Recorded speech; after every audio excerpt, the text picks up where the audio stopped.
Okay, I see we have some new faces, so let me explain the wheel. The wheel came as a divine idea on the ride home one Sunday when I was questioning how to really engage the community in the Sunday services, how to speak to what's important to the people, because I am in service to you. And so if I just talk about what's important to me, you may not care, right? You may not give a rip about what I think is important, and that's okay. So I asked for questions. I remembered I had this wheel, and so the community puts questions on it.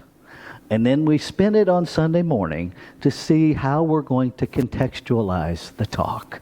So it's your talk. So let's see what we're going to talk about.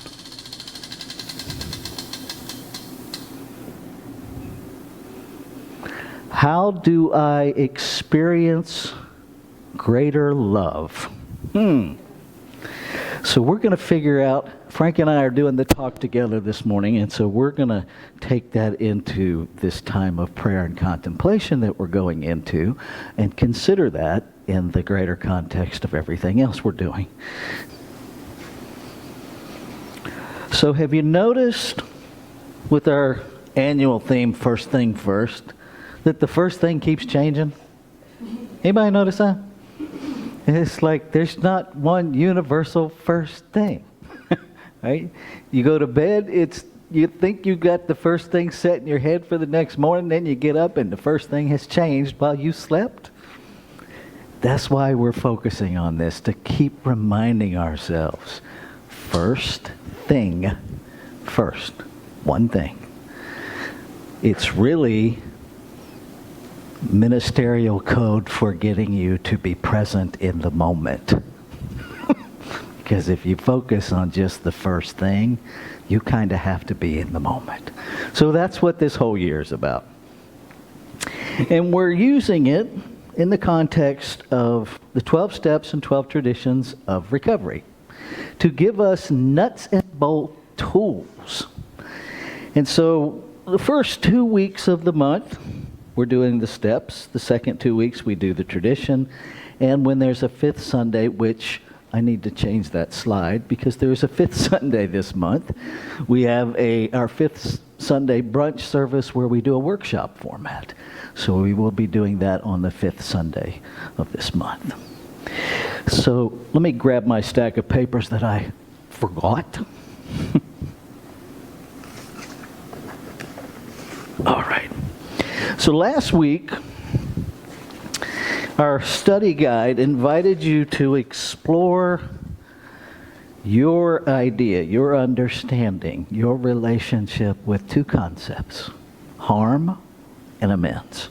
Because the step we're looking at this month is we made a list of all persons we had harmed and became willing to make amends to them all. And to really, in order for that to be effective, we got to take ownership of how we relate to the word harm, because most of us walking on two legs, identifying as human beings, have a really high bar for harm.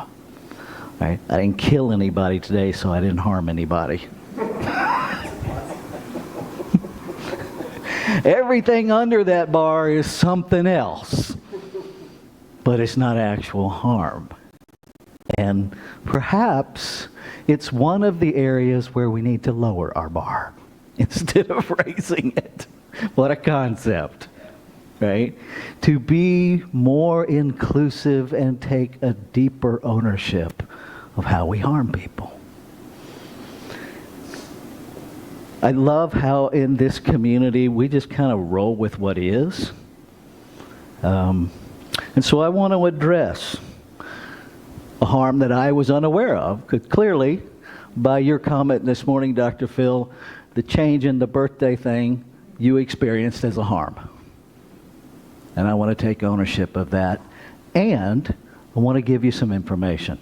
Because sometimes harm is horribly unintentional. Okay? It changed because the preponderance of the community said it wasn't important to them. And so we live by everybody gets to be seen and heard. Now, it's still important to me to celebrate people's arrival on the planet. And it's important to our practitioners. And so what has evolved is a different way to celebrate everybody that we're working on launching, where you will get a card in the mail, those people who want to be recognized. Because not everybody does. So how do we do it in a way that those who want to be recognized get recognized, those who want to be recognized but not publicly get recognized? There's lots of factors, because some folks, as they get older, they don't want nobody to know they're getting older. I'm not sure how they're keeping that a secret, but that's what they want. So, okay. So what we're going to be doing, Dr. Phil, is rolling out a program where we will send a card, and in that card will be an invitation for a free practitioner session for your birthday. Now, what that requires is that I know when your birthday is. So, not everybody has given us that information. So if I don't know when your birthday is, I do not read minds. I gave that practice up on June 3rd, 2006 at about 6:15 p.m., which is when I said I do to Deborah. Mind reading in a marriage, not a good practice. Okay. So if you want to be included in the birthday celebration, let me know when your birthday is. I will put it in our database, and you don't have to tell me the year. All right? So some people are like, well, I'll tell you the date and the month, but I'm not telling you the year. Okay. It's your trip around the sun. You get to decide. But I have to at least know the month and the day. So, info@columbiacsl.com. Send it to me. So thank you, Dr. Phil, for making your voice heard.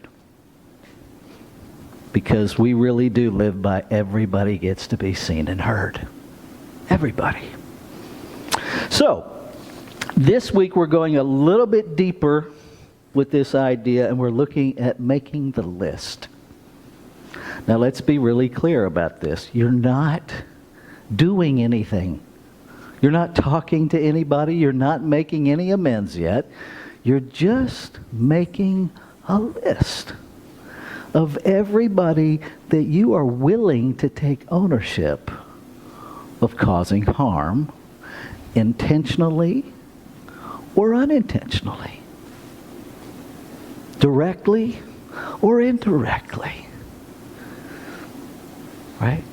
They may have been the rock that you threw in the pond, they may have been the pond you threw the rock into, or they may have just been in the way of one of the ripples.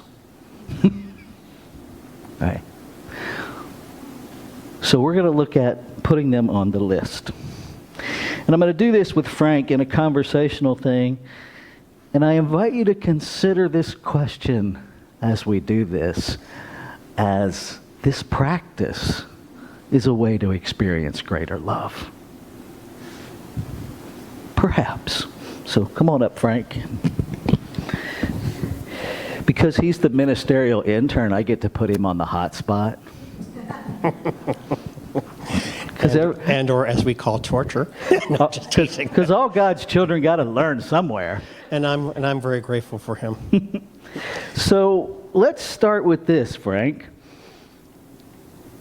How did you come to identify the most obvious people you had harmed? And how did you become willing to actually acknowledge that you harmed people? Well, the most obvious way, of course, was by my actions. How did I act towards somebody? What did I think about somebody? What did I feel about somebody? But the overt behavior was the strongest indicator that I had to make a change in any relationship. Excellent. I noticed that you added in there, how do I feel about somebody? how does how you feel about somebody silently harm them? It affects the way I act towards them, for one thing. Okay. Because, well, if I don't tend to get in somebody's face if I don't like them, but I don't tend to speak to them, which holds me back from being kind to them, from being polite to them. In some respects, I just ignore them. Anybody relating to this at all? Right? Yeah. So this idea of a list, how does that land with you? Well, I'm sure that I have things that I've been aware of and things that I've not been aware of. And because I never really know always what my actions do to somebody. I was thinking, as we were looking at this topic, I was thinking about how, working in the corporate world, they talk about all the isms, racism, sexism, abuse, ableism, etc. And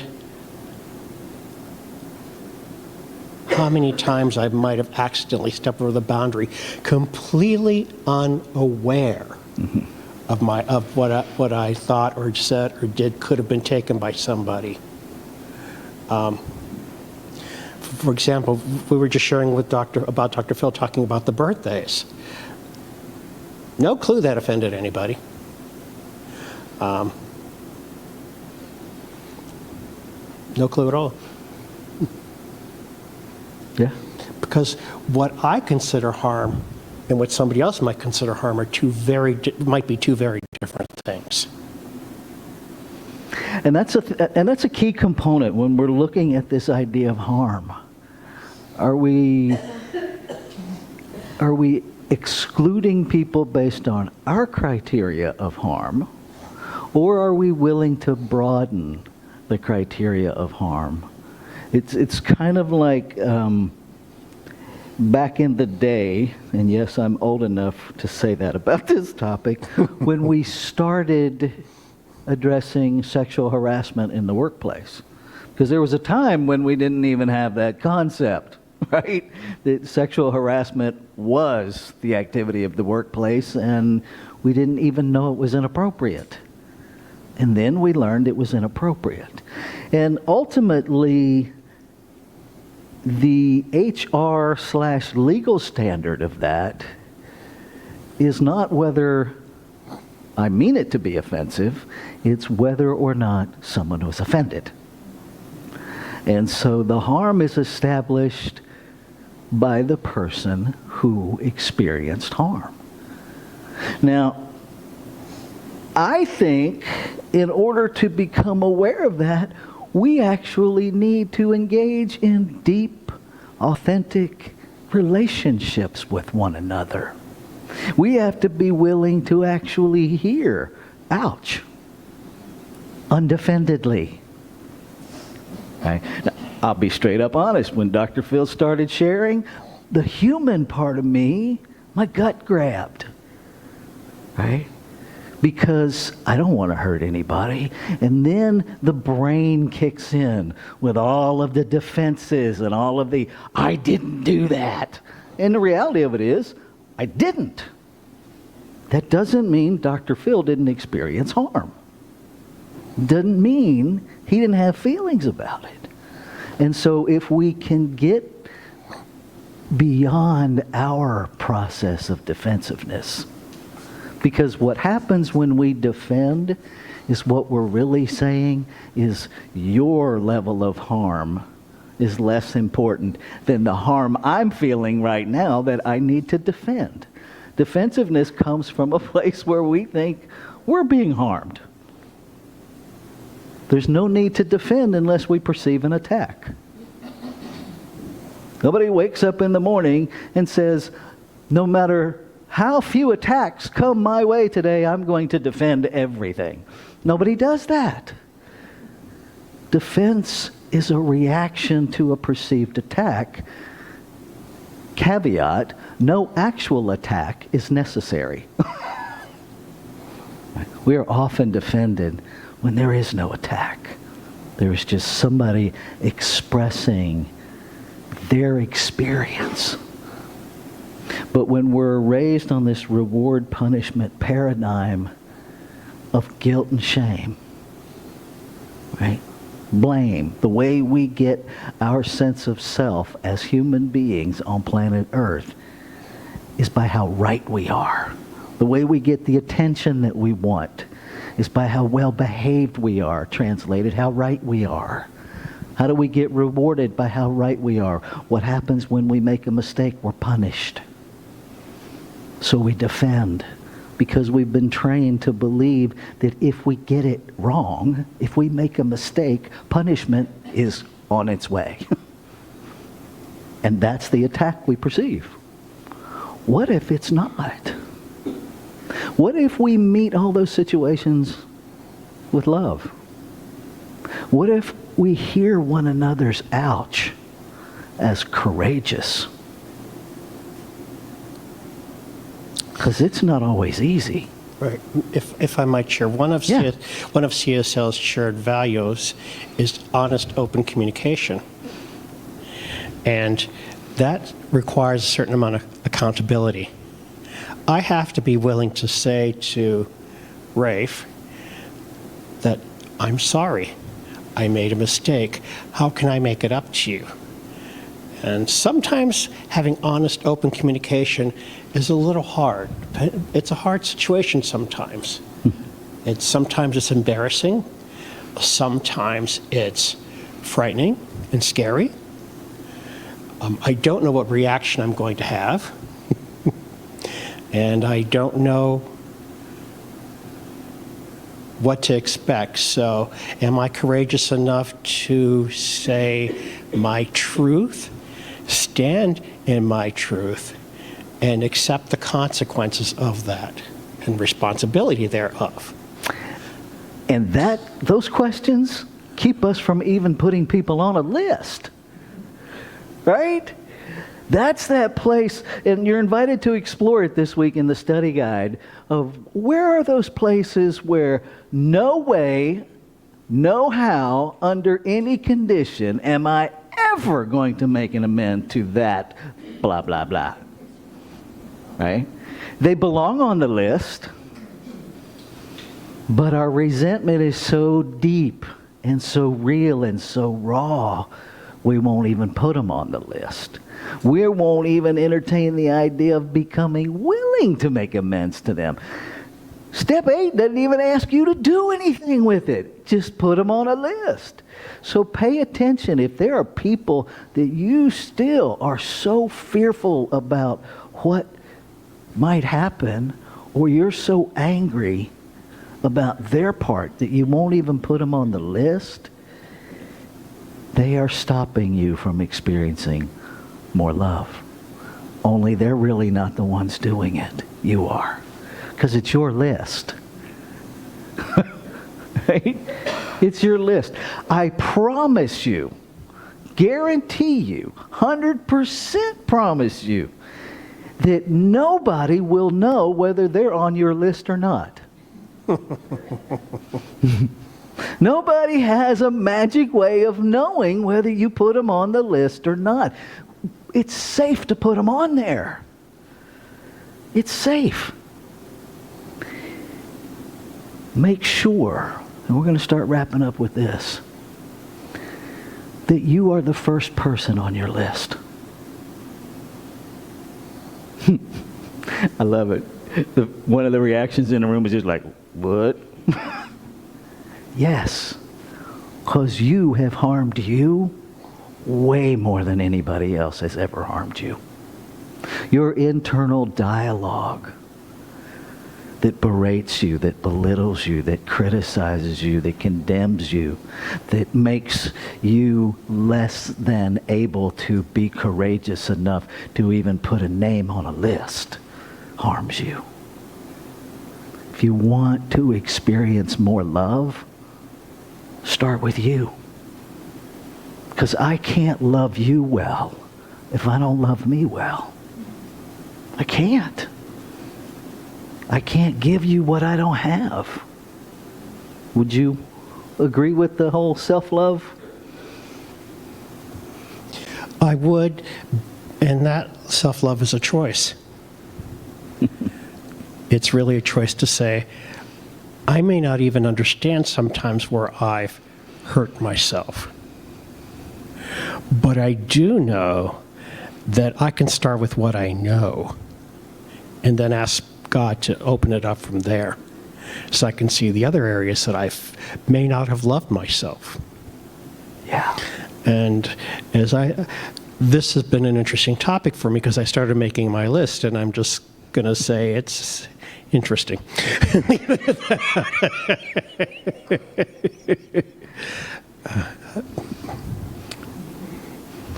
I will tell you this. I have been living these 12 steps and 12 traditions for 42 years. In my 43rd year, I have made many, many lists. And I'm still walking on planet Earth. And so it's kind of like that revolving Rolodex kind of thing where I just keep adding cards. Because whether I intend to do harm or not, I do. Sometimes I do emotional and mental harm simply by driving. Right? Because I go the speed limit, and that seems to really irritate humanity. and so some days, we'll get to the 10th step in October, but some days I just go home and on my 10th step, just put everybody that I irritated on the highway today. Because I know you're irritated by how close you are to my tailgate, to how many times you flash your headlights at me, and how much you're banging on your steering wheel. Okay. I was laughing because as I was driving here, I decided to take the non-freeway way here. And of course, somebody's behind me beeping the horn at every red light. It's like, really? The light's still red. Can you stop? Shortest interval of time reaction on planet Earth between the light turning red and the horn. So maybe actually lighten it up a little bit, right? Broaden out this idea of harm and just see what happens when you become willing to make a list. That's all. So I'm going to let Frank go, and I'm going to close us out with, let me make sure that, so if you don't know, these sheets are over there on the welcome table. We have them for the whole year so far. They're there. If we run out, I'll print more. They're also in the newsletter, so you can avail yourself of these study guides anytime you choose to. So the excuse of, well, you haven't already started, so we're already in the 8th month, so stop it. Those of you who know me know what that means. So here's the thing. You're invited to do this with your list. Using a scale of 1 to 5, with 1 being absolutely zero willingness, rate how willing you are to actually make amends to the people on your list. It's simply a tool for your awareness, right? It just gives you feedback on where you're at with that person, or more accurately, where you're at with you in relation to that person. Because trust me, people, when I tell you, the stuff we hold on to in our heads about other people, they don't even know it's happening. Right? This whole thing of, I'll show you, I'll be mad. I'll show. They don't know you're mad. They don't know they're living rent-free in your head. so they won't know when you evict them. But you will.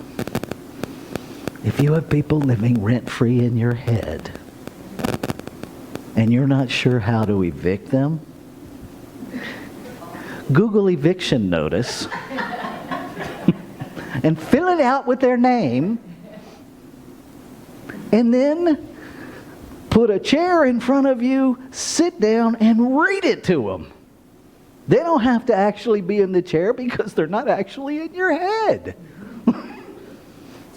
But you need to go through the process. If you've got people living rent-free in your head, put them on your amends list and evict them so that you are free. Let's take this into prayer. The breath of life is breathing me. There is one breath. There is one life. There is one substance that is the source of all. Nameless, changeless. Nameless because no name can encompass all that it is. Changeless because it already is everything. It simply expresses itself in multiplicity. And so whatever name we know it by, individualized, personalized, God, Buddha, Allah, Great Spirit, breath, love, is simply a way to engage in that inner dialogue with the divine, the authentic self.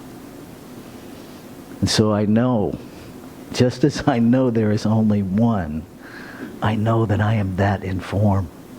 And I know that what is true of me is true of all form. And so everybody, everything, from the tiniest speck of dust to the most magnificent cosmos, is this one individual expressing itself in form, never separate from itself. And so I know, I claim and affirm an experience of that. That everywhere I look, I see the infinite. That everything I feel, I am aware it is the infinite experiencing itself as me. And that this awareness takes me to a place of such love and such openness and such willingness that there is no threat to being present with another. That there is no thing to defend mentally, emotionally. That I meet people in that place within me that has never been harmed, that cannot be harmed, recognizing the place within them and allowing this human journey to resolve the human experience of harm through love, through connection, through listening, through honoring the human experience as simply that. An expression of life, neither good nor bad, but just what is. And knowing the word spoken is the word of the infinite speaking itself into being, received by the doer, the activity of creation that simply makes it so instantly. Not bound by our paradigm of time and space. It simply acts upon it and makes it so. And so I know it's already done and can walk in the faith that it is complete. And I release my word by releasing all of the mental noise that negates it. I release my word by freeing it from all the doubt and fear. And I stand in the truth of what is and remind myself over and over again that it is done. It is done. It is done. And so it is. Just take a breath.